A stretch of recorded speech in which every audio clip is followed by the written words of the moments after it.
ప్రభుత్వ రంగపు బ్రతుకును మింగే ప్రపంచ మార్కెట్ గుట్టును చెప్పింది.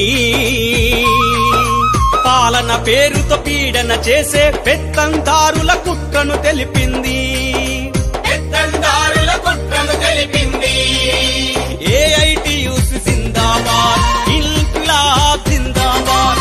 ఏఐటియుసి జిందాబాద్, ఇన్క్విలాబ్ జిందాబాద్.